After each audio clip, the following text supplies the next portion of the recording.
Puri ng Diyos sa umagang ito. Napakabilis ng araw. Ngayon ay Wednesday na. Dalawang araw na lang at tapos na naman ang isang linggo.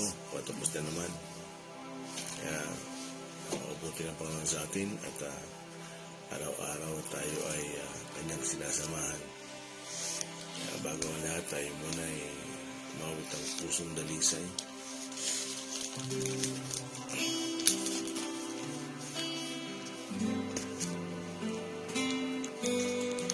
Pusong dalisay ang aking nais, naligtayin, O Diyos, para sa akin. Pusong dalisay ang aking nais, naligtayin, O Diyos, para sa akin. Isang pa. Ang aking nais, naligtayin, O Diyos, para sa akin. Pusong dalisay ang aking nais, naligtayin, O Diyos, para sa akin. Isang pusong kapal. Isang pusong kapal na sa'yo'y nagmamahal. Isang pusong sa'yo'y walang alinlangan. Isang pusong itinitibok na kayo'y parang alam.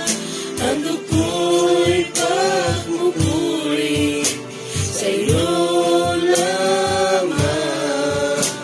Isang pusong tapat. Hallelujah. Isang pusong tapat na sa'yo'y nagmamahal.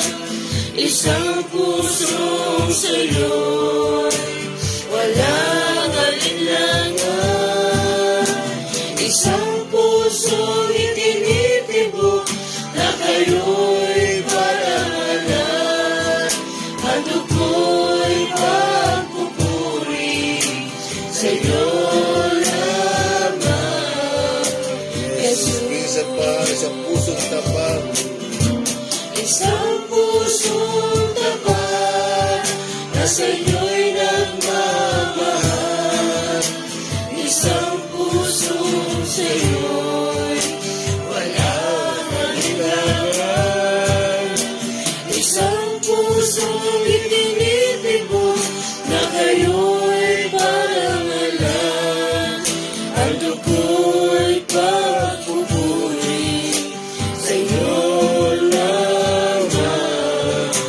Jesus, for the last time, isang pusong tapat. Isang pusong tapat na sa'yo'y nagmamahal. Isang pusong sa'yo'y walang alinlangan. Isang pusong itinitibok na kayo'y parang alam. Ang dugo'y pagpupuri sa'yo lamang, Jesus. Ang dugo'y pagpupuri. Ang dugo'y pagpupuri sa'yo Isa pa for the last lamang. time. Ang dugo'y pagpupuri. Hallelujah.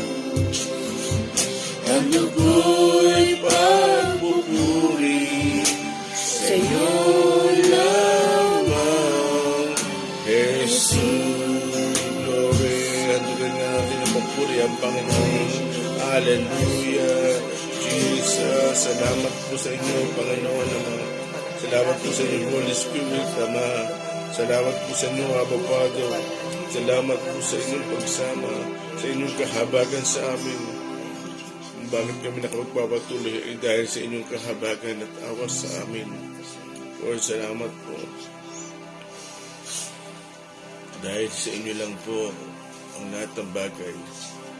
Bakit kami nakakagawa, Panginoon? Bakit kami nagtatagumpay? Yun ay dahil sa inyo.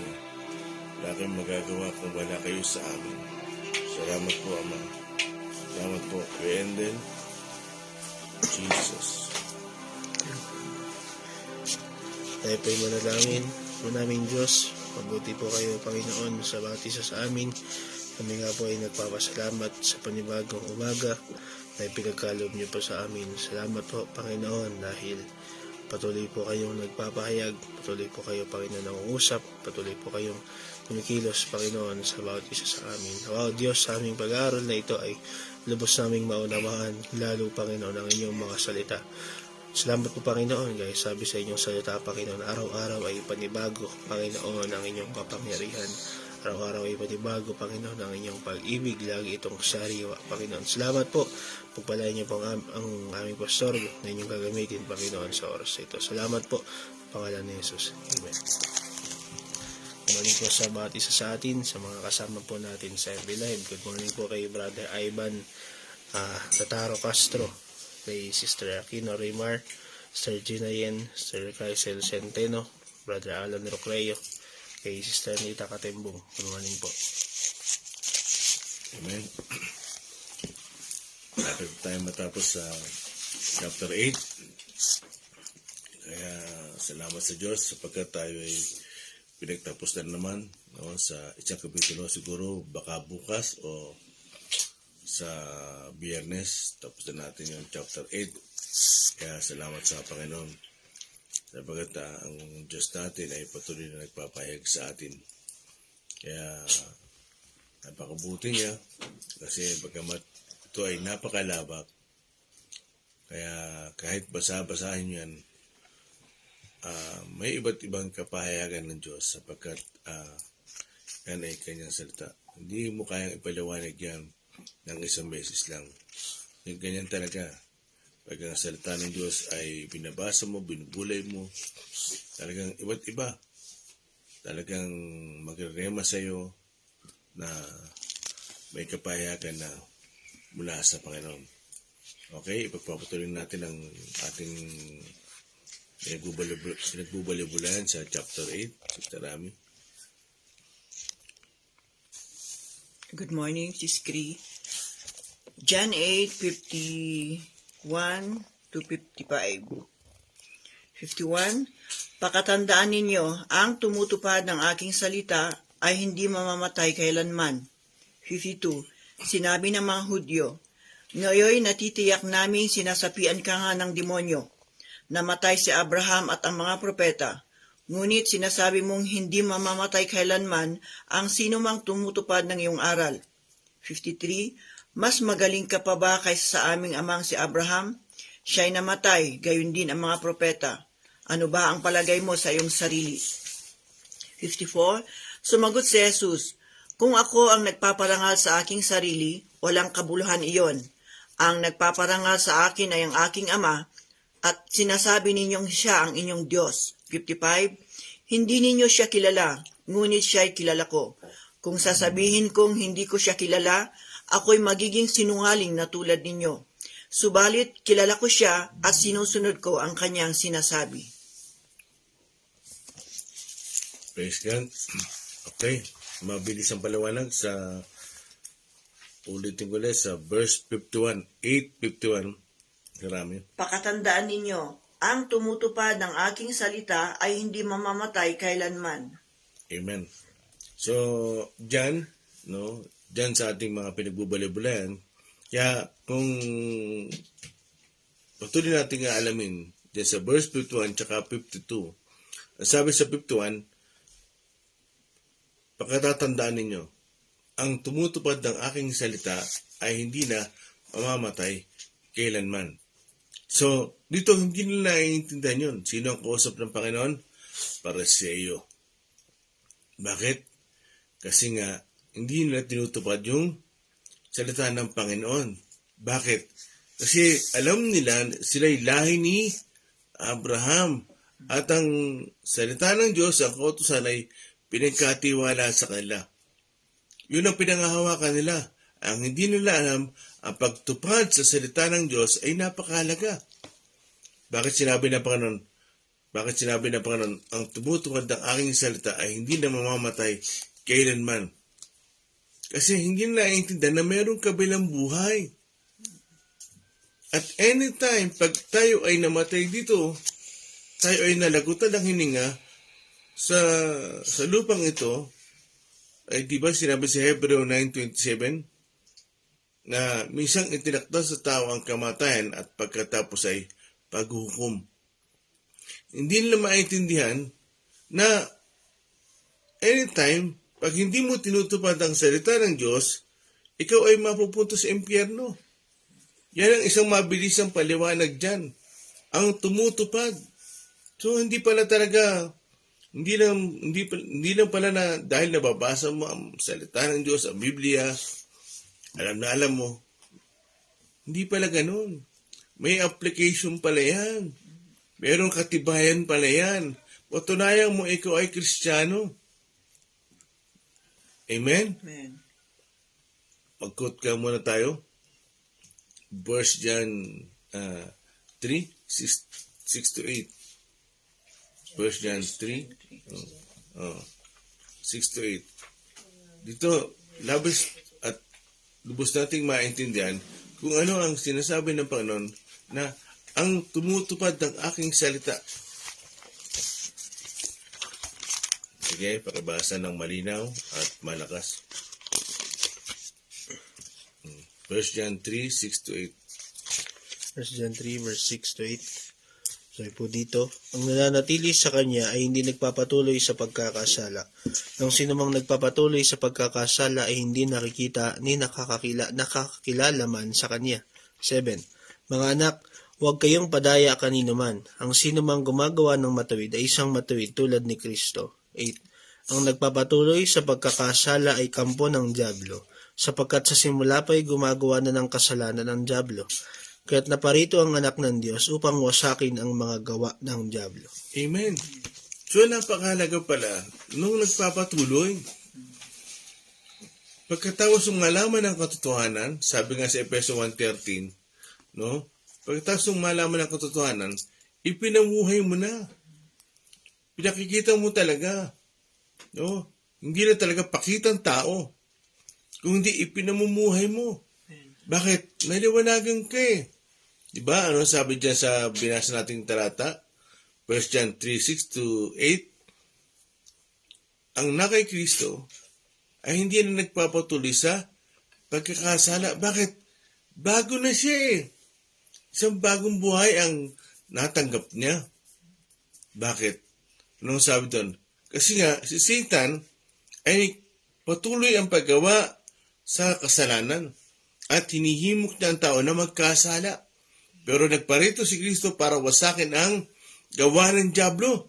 Para ang isang tao ay makapamuhay ng tama and His righteousness. Amen? Kaya dito sinabi ng Panginoon sa 51, kung tutuparin niyo ang aking salita. Kanino nga ito sinasabi? Unang-una sa mga Pariseo, Saduceo, yung mga tagapagturo ng kautusan, yung mga lahi ni Abraham. Bakit? Yun ang kulang sa kanila. Yung tuparin, yung patunayan na ang salita ng Diyos, no, ay talagang makapangyarihan. Amen? Amen. Nandiyan pa ba kayo? Amen. Gising ka na ba, Angel? Amen. O yun, talaga naman. Buksan natin sa Matthew 23, 1-5. Bakit kaya ito sinabi ng Panginoon sa mga Pariseo? Matthew 23, 1-5. Matthew 23, chapter 1 to verse 5. 1-5. Pagkatapos ay sinabi ni Jesus sa mga tao at sa kanyang mga alagad, ang mga tagapagturo ng kautusan at ang mga Pariseo ang kinikilalang tagapagpaliwanag ng kautusan ni Moises. 3. Kaya't gawin ninyo ang itinuturo nila at sundin ang kanilang iniuutos, ngunit huwag niyong tularan ang kasalanan nilang ginagawa, sapagkat hindi nila tinutupad ang kanilang ipinapangaral. 4. Pinagpapasan nila ng mabibigat na dalahin ng mga tao, ngunit ni daliri ay ayaw nilang igalaw upang tumulong sa pagpapadala ng mga iyon. 5. Pawang pakitang tao ang kanilang mga gawa.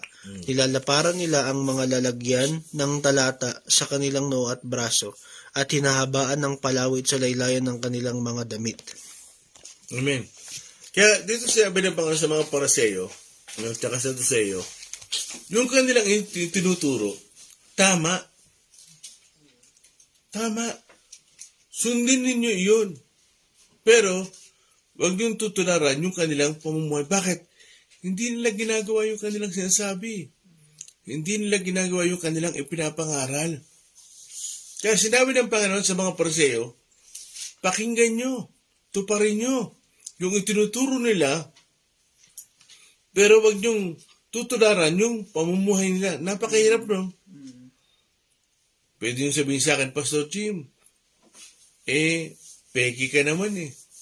Yung itinuturo mo, hindi mo ginagawa eh. Diba, laging sinasabi ni Star Ami, practice what you preach. Kita mo, kabisado niya. Diba? So dyan, talagang napakahalaga na tuparin. Hindi mo lang malaman na cover to cover. Kaya, ano sabi sa verse 4? Pinagpapasa nila, no, yung mga tao. Pero, ultimo sa kanila, yung daliri nila, hindi nakikibahagi. Walang pasanin, walang pagkilos, walang paggawa. Amen? Daliri na yun. Sinabi ng Panginoon, talagang wala kang maaasahan. Talagang pakitang tao. Verse 5. Anong sinasabi doon? Pakiulit. Pawang pakitang tao ang kanilang mga gawa, nilalaparan nila ang mga lalagyan ng talata sa kanilang noo at braso, at hinahabaan ng palawit sa laylayan ng kanilang mga damit. Yun. Bakit sinabi ng Panginoon na yung mga damit, no, yung mga mahaba nilang damit? Kasi nga, yung mga damit nila, alam niyo naman yung mga damit ng mga Saduseyo eh. Mahaba. Talaga yun naman ang original na damit nila eh. Yung parang mga ano, yung parang, hindi, ano ba tawag doon? Parang, yung ganun, parang mga abito, no? Pero anong sabi ng Panginoon? Pakitang tao. May mga sulat-sulat pa sila. Pero pakitang tao. Kaya dito sinabi ng Panginoon, sa 51, no? Kung tutuparin niyo, pakatatandaan ninyo, kung tutuparin niyo ang aking salita, mahalaga yun. Kaya, alam niyo mga kapatid, hindi lang tayo sumisimba rito. Hindi lang tayo nagsasama-sama dito. Ang pagsasama-sama natin, ang pagsisimba lang, 2 oras lang. At pagkatapos na ito, mag-uuwi na tayo. Mula Lunes hanggang Sabado, mamumuhay tayong hiwa-hiwalay. May sarili kayong buhay. Yan, lagi sinasabi ni Pastor Joseph about holiness. Sabi niya, holiness is what you are when you are alone. Yung ikaw, paano mo i-apply ang salita ng Diyos? Kaya sinabi ng Panginoon, pinagtitibay niya, mahalaga ang pagtupad. Hindi lang basta alam mo na ligtas ako, pero ang pamumuhay mo, taliwas. Ganyan yung mga Paraseyo, Saduseyo. Naglilingkod nga sila sa templo, pero ang totoo, ang buhay nila, liko. Amen? Kaya naunawaan nyo na napakahalaga ng salitang pagtupad. Tupdin. I-apply. Amen? Kaya nga sabi ni Pablo sa Pilipos 2:12, work out your own salvation. Ibig sabihin, tuparin mo.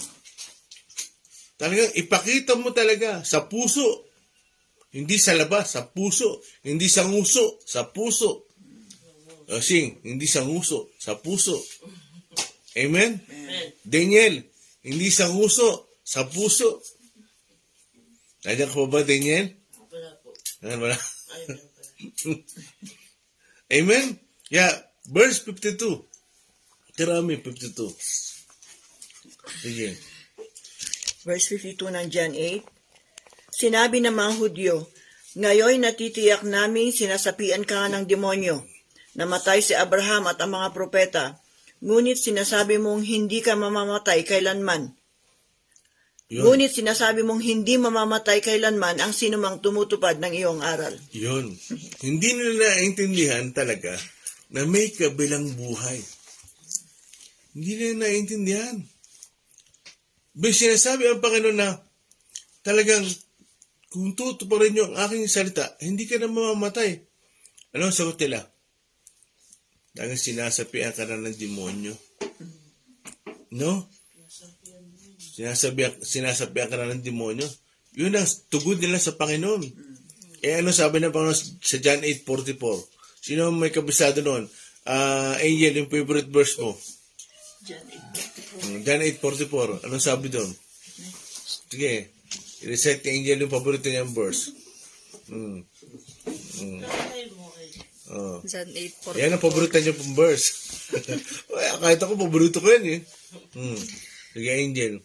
Verse 44, ang Diablo ang inyong ama, at ang kagustuhan niya ang ibig niyong gawin. Noon pa man ay mamamatay tao na siya, hindi siya pumanig sa katotohanan kailanman, sapagkat walang puwang sa kanya ang katotohanan. Likas sa kanya ang magsinungaling sapagkat siya ay talagang sinungaling, at siya ang ama ng kasinungalingan. Amen. Di ba? Yun ang sabi ng Panginoon sa kanila. Ang Diablo ang ama nila, ang tatay nila. Bakit? Yung kanilang ginagawa ay gawain ng Diablo. Di ba? Ano sabi sa binasa ni Kuya Endel sa 1 John 3:8? Ang gawa ng Diablo. Ang Diablo ay patuloy sa paggawa ng kasalanan. Nagparito si Kristo para wasakin ito. Yung gawa ng Diablo para wasakin. Kaya dyan, ano sabi nila? John 8:52. Ano ang tugon nila sa Panginoon? Sinasapiak na talaga. Talagang merong masamang espiritu sa katawan mo. No? Hindi na maunawaan. Ano sabi nila? Ano yung sinasabi mo na kung tutupad kami sa iyong salita, hindi na kami mamamatay? Hindi na naiintindihan. Alam nyo yung mga Pariseo, yung Saduseo at Pariseo, talagang hindi lahat, hindi lahat. Pero mostly, yung mga Saduseo at Pariseo, hindi naniniwala sa kabilang buhay. Dahil pag ikaw ay namatay dito, itutuloy mo lang yung buhay mo sa kabilang buhay. May part 2 ka ng buhay mo. Dito, part 1 pa lang ito. Paghahanda pa lang ito. Preparation pa lang ito para sa kabilang buhay. Totoo. Yun ang naisabihin ng Panginoon sa mga Pariseo, doon sa mga tagapagturo ng kautusan. Hindi nila alam na mayroong kabilang buhay. Naalala nyo ba? Sa Luke 16, nakita ng mayaman si Abraham, buhay. Hindi yung kwento. Hindi parable yun. Totoo yun. At kasama niya si Lazaro. Naalala niyo ba sa Matthew 17 at sa Luke chapter 9, nakita nyo, bumaba si Elias at si Moises. Nakapag-meeting sa Panginoon. Bakit? Pinag-uusapan nila yung malapit ng pagkamatay ng Panginoon physically. Biruin nyo, si Elijah dinala sa langit. Hindi namatay. Pero nandoon siya sa Panginoon. Sa Matthew 17, nakikipag-meeting. Merong inihanda ang Diyos para sa mananampalataya sa Kanya. Isang bagong buhay, isang bagong katawan. Amen? Bakit? Itutuloy lang natin yung ating buhay. Yun ang hindi maintindihan ng mga tagapagturo ng kautusan. Amen? Kaya dyan,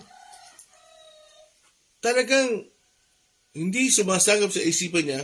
Ang sinasabi nila, nasisira ka na talaga. May sapi ka. May sabi ka na talaga. May masamang espiritu sa iyo. May diablo sa katawan mo. Kasi hindi na alam Wala silang alam. Mga kapatid, ano ang itsura ng isang tao pag wala siyang kaalaman sa buhay na walang hanggan? Isipin nyo, nung kayo ay unbeliever, may nagsishare sa inyo.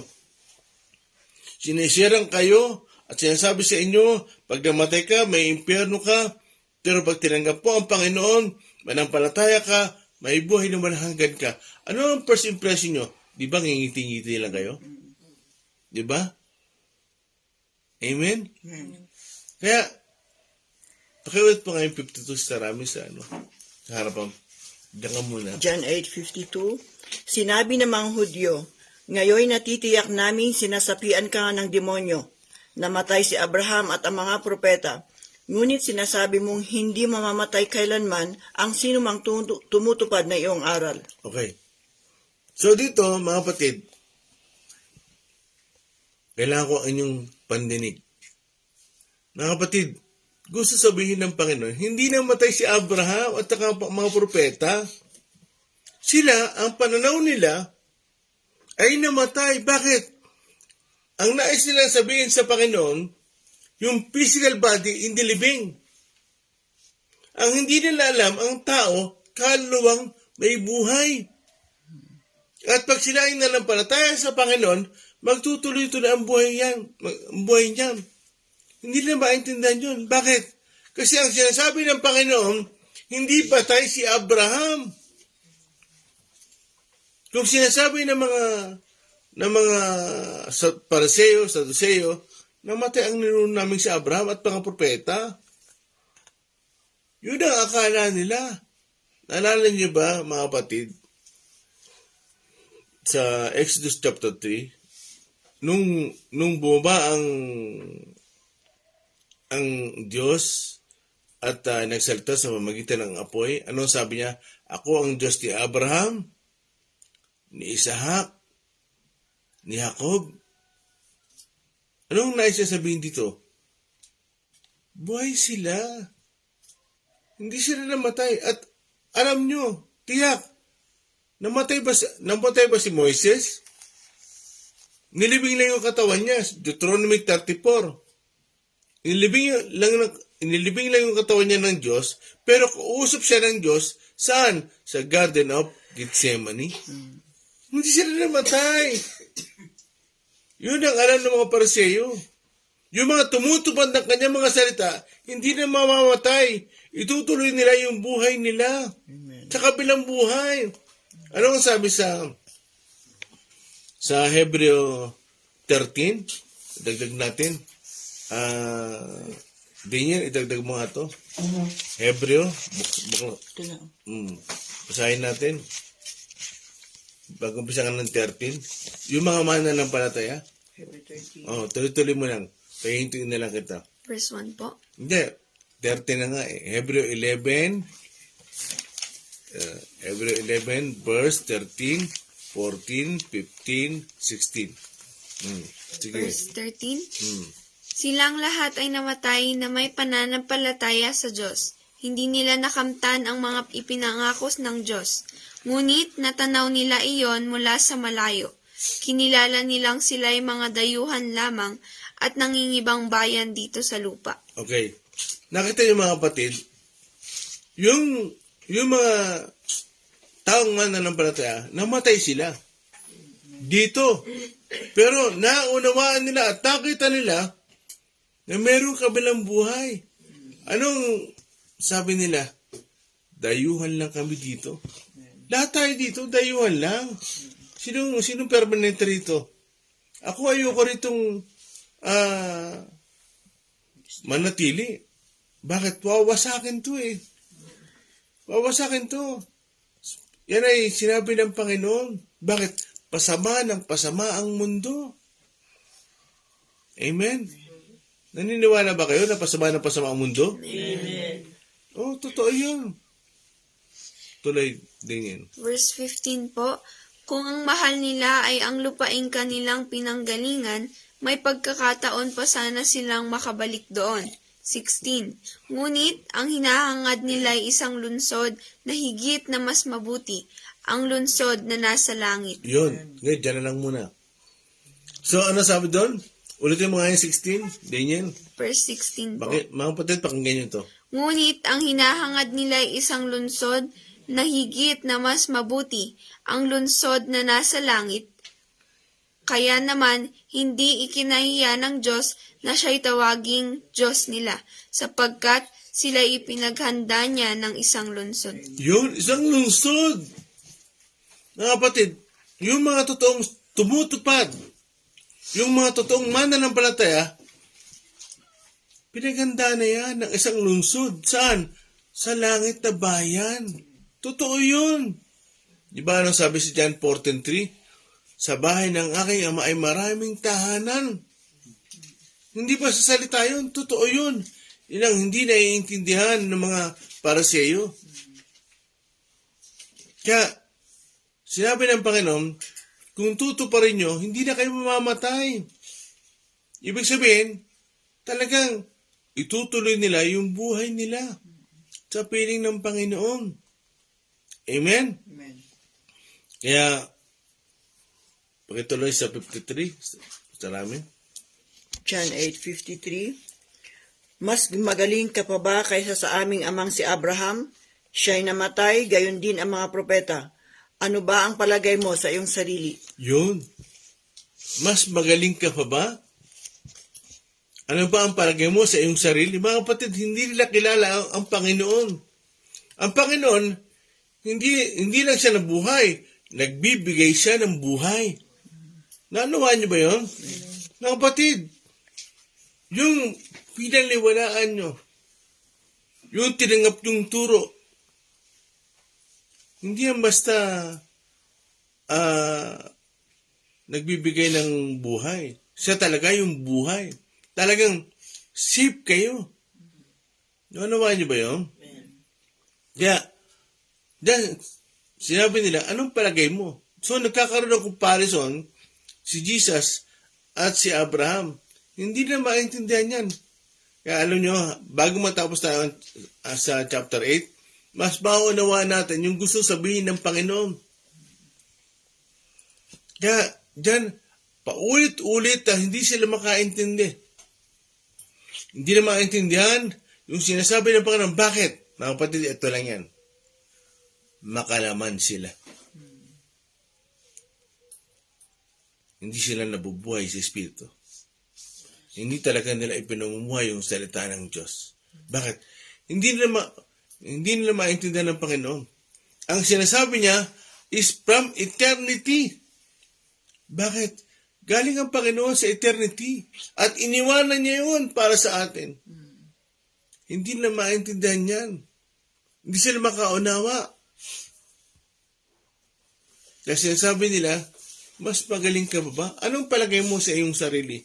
Mga kapatid, kailangan nila maintindihan ito. Darating ang araw. Diba sinabi sa Revelation, chapter 11, basahin nga natin, 11, 15 to 18. Kaya ano sabi nila sa Panginoon? Ano ang palagay mo sa iyong sarili? Mga kapatid, hindi nila maintindihan ito. Pakibasa Ate Angel. Pahayag, chapter 11, verse 15 to 18.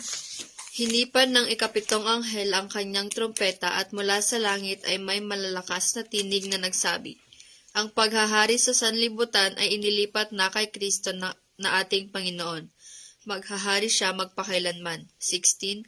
At ang 24 na matandang nakaupo sa kanilang trono sa harapan ng Diyos ay nagpatira pa at sumamba sa Kanya. 17. Sinabi nila, Panginoong Diyos na makapangyarihan sa lahat, Diyos ng kasalukuyan at ng nakaraan, nagpapasalamat kami na ginamit mo ang iyong walang hanggang kapangyarihan at nagpasimula ka ng maghari. 18. Nangingit-ngit ang mga di kumikilala sa iyo dahil dumating na ang panahon ng iyong puot, ang paghatol sa mga patay at pagbibigay ng gantimpala sa mga propetang lingkod mo, at sa iyong mga hinirang, sa lahat ng may takot sa iyo, dakila man o hamak, panahon na upang lipulin mo ang mga sumira sa sanlibutan. Amen. Mga kapatid, yan yung darating. Yan yung mangyayari. Pagdating niyang araw, mas makikilala nila ang Panginoon. Ano sabi diyan? No? Lumuhod. Nagbigay ng parangal. Yung 24. na pinuno, yung elder, nagbigay ng parangal, sila'y sumamba. At ano ang sabi nila? Nagpapasalamat sila sa Panginoong Diyos. Mga kapatid, yung verse yan, tumpak doon sa mga nagdududa sa Panginoon. Yan yung talatang yan. Pakiulit mga angel. Kahit yan lang, yung portion lang na yun. Revelation 11:15 to 16. Verse 15. Hinipan ng ikapitong anghel ang kanyang trompeta at mula sa langit ay may malalakas na tinig na nagsabi, ang paghahari sa sanlibutan na inilipat na kay Kristo na ating Panginoon. Maghahari siya magpakailanman. 16.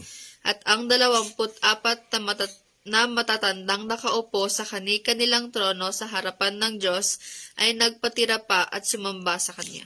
Yun. Nagpatira pa at sumamba sa Kanya.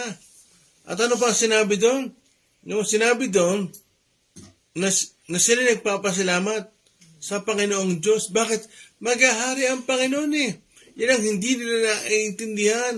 Kaya kung babalik kayo sa teksto natin, sa John 8:53, si Tarami, John 8:53, John 8:53, mas magaling ka pa ba kaysa sa aming amang si Abraham? Siya'y namatay, gayon din ang mga propeta. Ano ba ang palagay mo sa iyong sarili? hindi na naintindihan. Ang Panginoon maghahari. At hindi na naunawaan na yung kausap nila ay talagang nagkatawan tao lang. Amen? Pero tayo, nabuksan yung ating isipan. At tayo ay naniniwala sa Panginoong Yesus. Amen? Amen po ba? Amen. Kaya, kung itutuloy natin sa 54, John 8:54, sumagot si Jesus, kung ako ang nagpaparangal sa aking sarili, walang kabuluhan iyon. Ang nagpaparangal sa akin ay ang aking Ama at sinasabi ninyong siya ang inyong Diyos. Amen. Now, makinig kayo mga kapatid. Yung pagparito ng Panginoon ay pagsunda sa Ama. Ginagawa ng Panginoong Yesus ang kalooban ng Ama. Kaya, alam niyo mga kapatid, wala kayong makakita sa Biblia na ang Panginoon itinaas na yung kanyang sarili. Kasi may mga hidwang pananampalataya na may isa ka ba kakita, may mababasa ka ba sa Bible na sinabi ng Panginoon, ako ang Diyos. Ako ang Diyos, letra por letra. Ganun pa eh. Mga kapatid, hindi ganun ang pag-unawa ng Biblia. At yan, sinabi ng Panginoon, hindi ako nga magpaparangal sa sarili ko.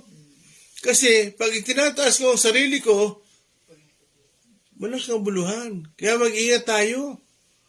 Itaas natin yung sarili natin. Kaya dyan, maraming mga hidwang pananampalataya na minsan na hindi naniniwala sa Panginoon na ang Panginoon ay Diyos. No? Yung mga hindi naniniwala na si Kristo ay Diyos, ay talagang minsan ganyan yung kanilang mga salita. Isa sa Bible na siya ay Diyos, hindi gano'n. Hindi gano'n ang pag-unawa ng salita ng Diyos kasi hindi nakabase ang salita ng Diyos sa isipan mo. Na yung gusto mong makita, ay makita mo sa Bible para maniwala ka. Hindi gano'n. Kasi bakit? Iba ang kaisipan ng Diyos. At ang Panginoong Yesus dito, mga kapatid, talagang iba ang magpaparangal sa Kanya. Ito nga ang mabigat eh. Marami mga hidwang pananampalataya na kinikilala lang nila ang Ama. Hindi. Ang Diyos Ama lang, ang Diyos. Nagparito si Kristo para ipakilala niya ang Diyos. Mga kapatid, hindi sinabi ng Panginoon na nagparito siya na itaas niya yung kanyang sarili. Kaya talaga ipapakilala niya talaga, hindi lang ang Diyos, pati yung naisin ng Diyos, pati yung kalooban ng Diyos, pati yung kaluguran ng Diyos. Yun ang dahilan kung bakit siya nagparito. Bakit? Ang mga tao, alam ang salita ng Diyos, pero hindi tinutupad ito. Nanawaan niyo ba? Kaya mismo ang Panginoon, bumaba na dito. Alam niyo, minsan yung mga tao, malikot ang isip. maraming panukala. Kaya dyan, nais sabihin ng Panginoon, hindi ako magbibigay parangal sa akin. Nagparito ako para tuparin lang talaga, purely, ang gusto ng Ama. Iba ang magpaparangal sa Panginoong Yesus. Naintindihan niyo ba mga kapatid? Kaya, kahit sa akin, alam nyo, kung paghahanapan nyo ako, Pastor, meron bang talata sa Bible na sinasabi ng Panginoon siya ay Diyos? Mga kapatid, hindi niya aangkinin yun at hindi niya gagawin yun. Na maghahanap kayo ng verse na, ako, si Jesus, ang tunay na Diyos. Tama ang Panginoon. Magiging walang kabuluhan ang lahat. Bakit? Iba ang magpapakilala sa Kanya. Una ang mga apostol, pangalawa tayo. Ano niyo ba? Tayo ang magpapakilala si Jesus ay Diyos. Hindi bubuhatin ng Panginoon yung upuan niya. Like example, si John, 1 John 20. 1 John 5:20. Anong sabi yun? Anong sabi doon? 1 John 5:20. Di yan pakibasa. 1 John 5:20. Malakas 1 John at mahinahon. chapter 5 verse 20. At nalalaman nating naparito na ang anak ng Diyos at binigyan niya tayo ng pangunawa upang makilala natin ang tunay na Diyos. Okay, wait ha. Anong ibig sabihin yan? Binigyan niya tayo ng pangunawa. Ibig sabihin, demonstrative. Pangunawa. Demonstrative pronoun yan, mga kapatid. Kailangan maintindihan natin yan. Ipinapaunawa sa atin ng Diyos na kung sino si Kristo. At hindi si Kristo ang magpapakilala sa sarili niya. Yung kanyang mga pinili. Yung kanyang mga kapatid. Yung mga anak ng Diyos. Ano sabi ni Juan? Darating, 1 John 3:2, darating ang panahon na makikilala natin kung sino talaga siya. Amen? Kaya dyan, pag ituloy natin yan, yung sinasabi ni John the Beloved, at hindi niya tuloy, At tayo'y nasa tunay na Diyos, sa kanyang anak na si Yesu Kristo. Siya ang tunay na Diyos at buhay na walang hanggan. Amen. Siya ang tunay na Diyos. Kasi yung iba hindi, nagparito si Kristo para ipakilala ang tunay na Diyos. Mga kapatid, siya. Ang sabi dyan, hindi para ipakilala ang talagang tunay na Diyos, kundi binabanggit dyan na tayo ay binigyan ng pangunawa para ipakilala nino, siya ang tunay na Diyos. Kasi yung iba inanterpret yung verse na yan Hindi. Nagparito si Kristo para ipakilala ang tunay na Diyos. Parang gustong sabihin na hindi si Kristo ang tunay na Diyos. Malinaw naman ang sinasabihin. At dahil nalaman natin, binigyan tayo ng pag-unawa. Ano sabi doon? Nagparito ang anak ng Diyos. Mga kapatid, mali ba ang Tagalog ko? Mali ba ang Tagalog ng Biblia? Kahit basahin natin sa English yan, mga kapatid, hindi malalayo. Mas malayo yung iniisip nila, nagparito si Kristo para ipakilala ang tunay na Diyos. Hindi. Sinabi ni John, binigyan tayo ng pangunawa para maunawaan natin, nagparito ang anak ng Diyos. Sino nagparito? Si Jesus, yung anak ng Diyos. At talalaman natin, tayo nasa tunay na Hindi niya, ulitin muli. Gusto ka lang ito mabigyan ng linaw. Kasi yun yung tinatahak ng ating pinag-aaralan Yung tunay na Diyos, kung sino si Kristo, at buhay na walang hanggan. Yan tinatahakin natin. Yan ang bago tayo magtapos. Yan talaga magtutuloy-tuloy ang ating pag-aaral. Di yan tuloy. Verse 20, At nalalaman nating naparito na ang anak ng Diyos at binigyan niya tayo ng pangunawa upang makilala natin ang tunay na Diyos. Yun. Hindi para ipakilala talaga yung yung gusto nilang maintindihan na yung ibig nila sabihin na hindi, nagparito si Kristo para ipakilala ang tunay na Diyos. Mali ang interpretasyon nila. Para pag gusto nila sabihin, hindi si Kristo tunay na Diyos, ang Ama. Yun yung implication nila dyan. Pero pag itinuloy mo yan, at tayo sige. At tayo'y nasa tunay na Diyos, sa kanyang anak na si Hesukristo. Siya ang tunay na Diyos at buhay na walang hanggan. Malinaw. Sa kanyang anak. Magkaiba yung para ipakilala ng Kristo ang tunay na Diyos. Tapos, ang implication na pinapakilala nila, hindi siya ang tunay na Diyos. Hindi. May kadukto yung sentence. At tayo nasa tunay na Diyos sa kanyang anak. Ano nga niyo ba?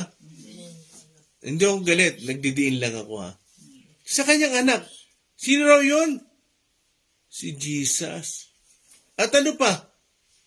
At buhay na walang hanggan. Mga kapatid, para hindi tayo maligaw, na kayo ang buhay na walang hanggan? Kay Kristo. Nasa kanya ang buhay na walang hanggan.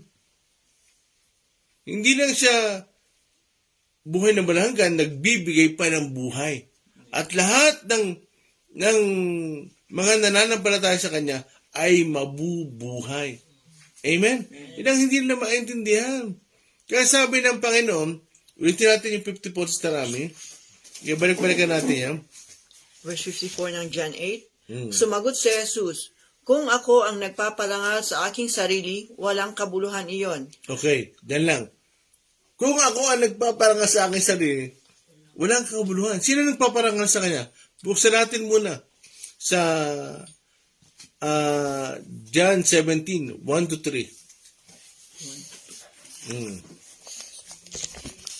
John 17, 1-3. John Sino 7. nagpaparangal sa kanya? Sabi mo nga, Angel, sino nagpaparangal sa Panginoon?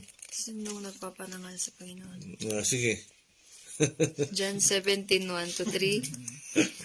Pagkasabi ni Jesus ng mga pananalitang ito, tumingala siya sa langit at kanyang sinabi, Ama, dumating na ang oras. Parangalan mo na ang iyong anak upang maparangalan kanya. Okay, post lang. Ama! Sino nagpaparangal sa Panginoong Jesus? Ang Ama. Amen? Yung kinikilala ng mga Pariseo na Diyos. No? Ang Ama mismo ang nagpaparangal sa Kanya. Anong sabi doon? Ulitin muli. Tumingala siya sa langit. Verse 1. Verse 1, pagkasabi ni Jesus ng mga pananalitang ito, tumingala siya sa langit at kanyang sinabi, Ama, dumating na ang oras. Parangalan mo na ang iyong anak upang maparangalan kanya. Okay, tutuloy mo yan. Dumating na ang oras. Kasi alam nyo, noong ang Panginoong Jesus, mula bata, no? At kung siya ay umabot ng edad na 30 years old, sa kanyang pangangaral, kailanman, hindi talaga siya umasa, napaparangalan siya ng tao. Amen? Kaya lagi yung sinasabi na, hindi pa ito ang oras ko. Yung oras sa pagdating na ipapako siya sa krus, pero sabi ng Panginoon, dumating na ang oras, parangalan mo ang anak. Amen? Malinaw, tuloy. Verse 2, sapagkat binigyan mo ako ng kapangyarihan sa sangkatauhan upang bigyan ko ng buhay na walang hanggan ang lahat ng ibinigay mo sa anak. Oh, kung i-interpret ng iba yan, binigyan lang pala siya ng kapangyarihan eh. Wala siya kapangyarihan eh, mga kapatid. Ang ibig sabihin dyan ng Panginoon, yung paggawa, yung authority, lahat ng ginagawa ng Panginoon, kalooban ng Ama. Yun yung nice tukuyin dyan ng Panginoon. Binigyan mo ko ng kapangyarihan na yung pamamahala, yung siya'y makapangaral dito. Yung pagbaba dito ng Panginoon ay kalooban ng Ama. Ano nga niyo ba mga kapatid? Walang ginagawa ang Panginoon na dahil sa kalooban niya. Kaya sinabi ng Panginoon, binigyan mo ko ng kapangyarihan. Pakita ulit yung mga Ate Angel. Verse 2 po. Hmm. Verse 2, sapagkat binigyan mo ako ng kapangyarihan sa sangkatauhan upang bigyan ko ng buhay na walang hanggan ang lahat ng ibinigay mo sa anak. Yun. Pero yung mga batid, yung binigyan mo ng kapangyarihan, no? Anong ibig sabihin nun? Yun talagang buong buo, yung kalooban ng Ama, ang gagawin ng Panginoon para bigyan niya ng buhay. Buhay na walang hanggan. Bakit na kanina ang buhay na walang hanggan? Na kay Kristo. Wala kayong mga base yata sa Bible hindi ko lang alam Wala sa Bible na sinasabi ng Ama, nasa kanya ang buhay na walang hanggan. Laging pinapakilala niya yung kanyang anak. Amen? Nasa kanya ang buhay na walang hanggan. At sa kanyang anak, siya ang nagbibigay buhay. Kaya, ang ginagawa lamang ng Panginoon ay tuparin, gawin ang kalooban ng Ama. Yun lang. Pero, ang pagbibigay ng parangal, nasa Ama. Para parangalan yung kanyang anak. Tuloy.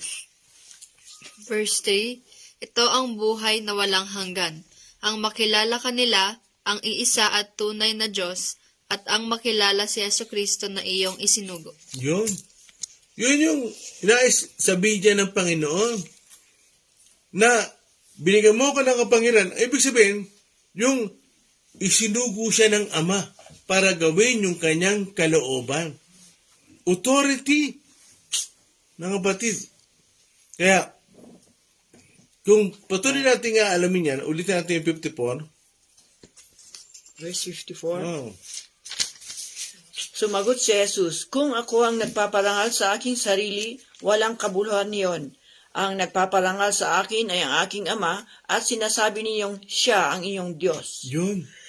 Kaya, maraming mananampalataya, katulad ng mga Pariseo, ang Ama lang ang kinikilala nila. Hindi na maintindihan yung gustong gawin ng Ama.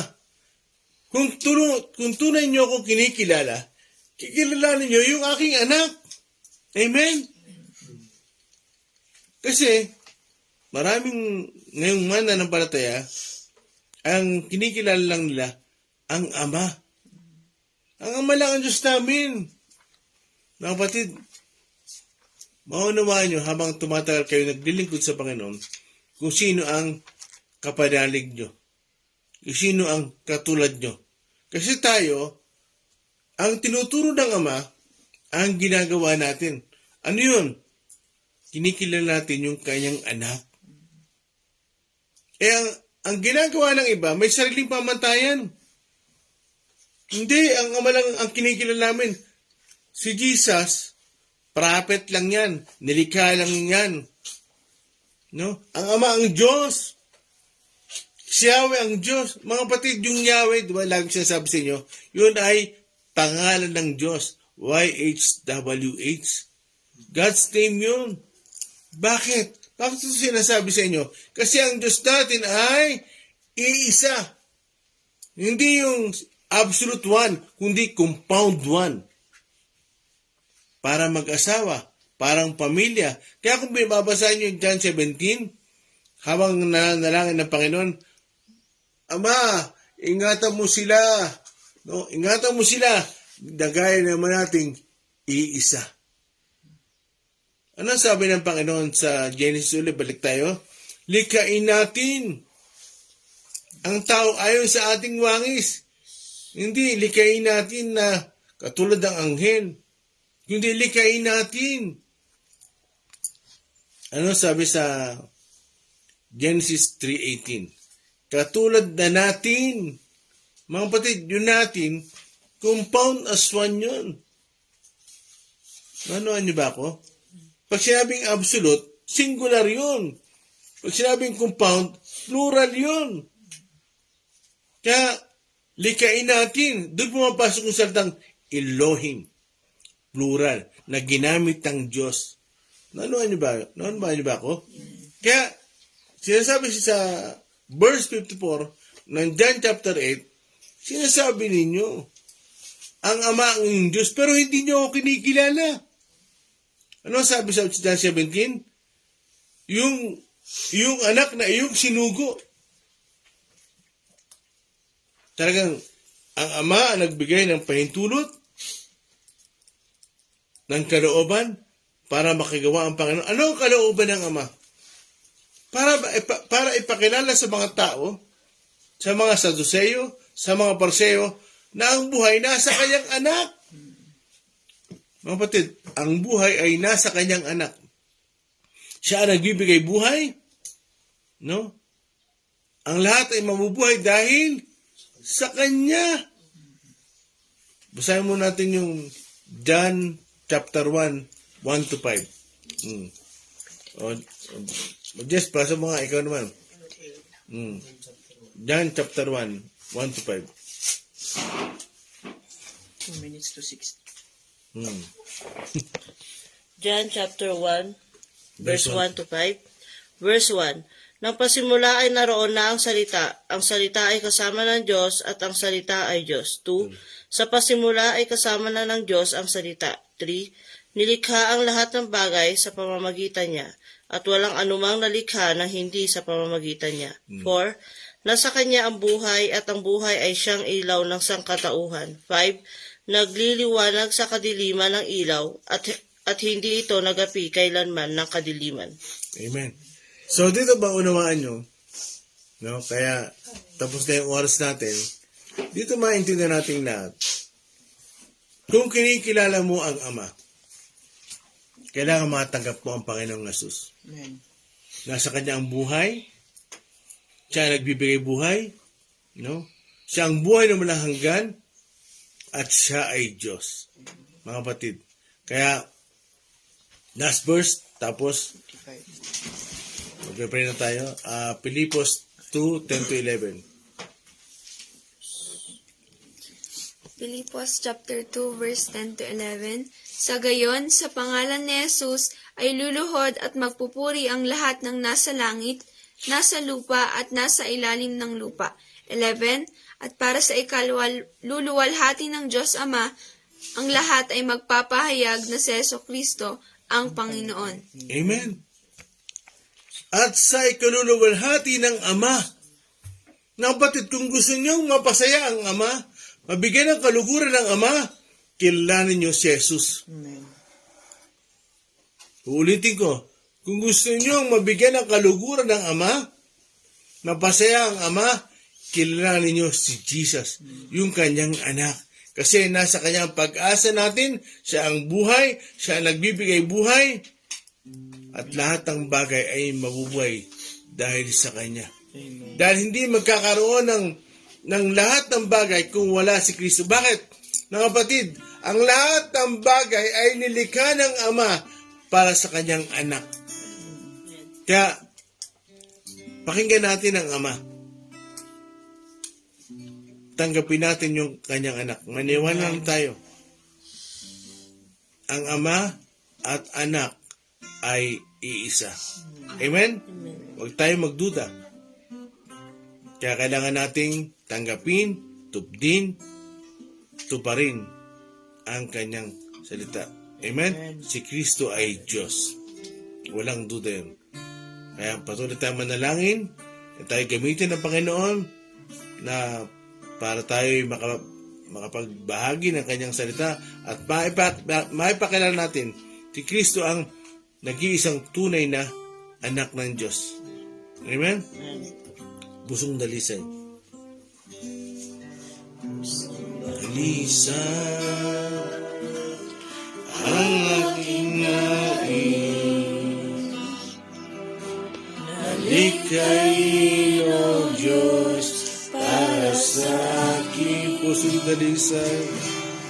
Pusong dalisay sa sagati ang aking nais, nalikhain o Diyos para sa aking isang pusong tapat. Isang pusong tapat na sa'yo'y nagmamahal. Isang pusong sa'yo, walang alinlangan.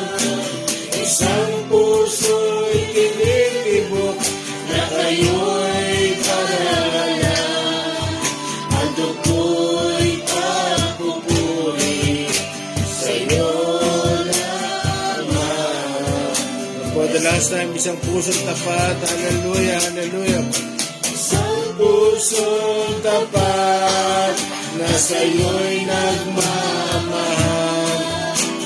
Isang puso sa'yo, wala alinlangan. Isang puso itinitibok na kayo'y parang alam. Ang dugo'y pagpupuri sa inyo naman. Yes, ang dugo'y pagpupuri. Ang dugo'y pagpupuri sa inyo. For the last time, ang dugo'y pagpupuri. Hallelujah.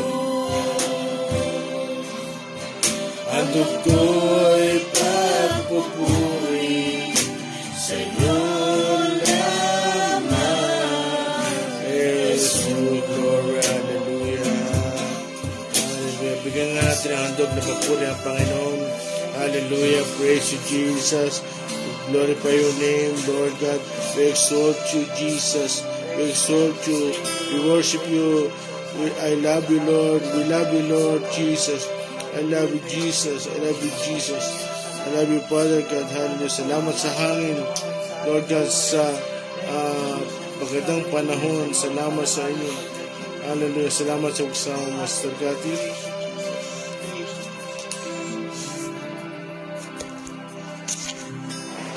Jesus. Hallelujah. Tayo po'y manalangin. Ama namin Diyos, maraming pong salamat sa inyo. Lord God, dalain ko po na ito pong aming narinig ngayon ay inyo pong patuloy na ipasok sa aming puso't isipan, ipaliwanag niyo pa po ito sa amin at pahalagahan, Panginoon. Lord God, ang inyong anak na siyang nagbigay ng kanyang buhay para sa amin. Salamat sa inyo, Ama, sa inyo pong dakilang pag-ibig sa amin, O God, na binuhos sa aming lahat, Panginoon. Salamat sa inyo, Panginoon, sa umagang ito. Patuloy na pagsama nyo sa aming buhay, lalo sa maghapong ito, Panginoon, ang kinabi ng tagumpay sa aming mga nararanasan, sa aming mga ginagawa at gagawin, Panginoon. Salamat sa inyo, Panginoon, ang bawat isa, Panginoon. Lord, ay aking nilalapit sa inyo. Kayo pong magpala at magpala, Lord God, at kayong mataas sa buhay ng bawat isa. Patuloy na kalakasan at pagsama mo kay Pastor Jim, O God, sa kanyang maghapong ito, Lord Jesus. Kayo po ang mataas ng patuloy sa kanyang buhay, hindi siya, Panginoon. Sa inyong papurit pasasalamat at tinadalangin din namin ngayon si Sister Aiza Ardisa. Lord God, salamat sa inyo sa tulong po ninyo. Lord, wala pong nangyayari sa amin na hindi nyo po nalalaman at hindi kayang solusyonan. Lord, salamat po sa buhay niya. Kayo po magpapagaling sa kanya ngayon sa oras na ito.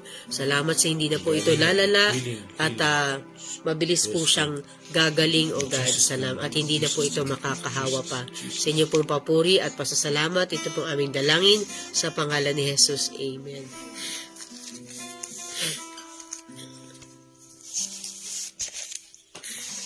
Amen. Salamat po sa panalangin din po ninyo para kay Pastor Jim. Good morning po sa inyo.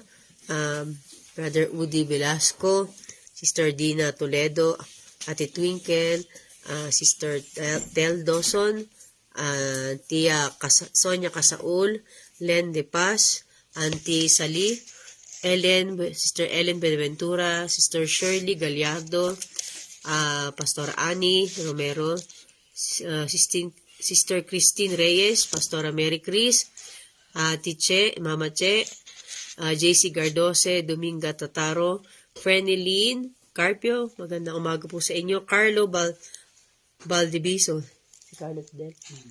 Hi Carlo.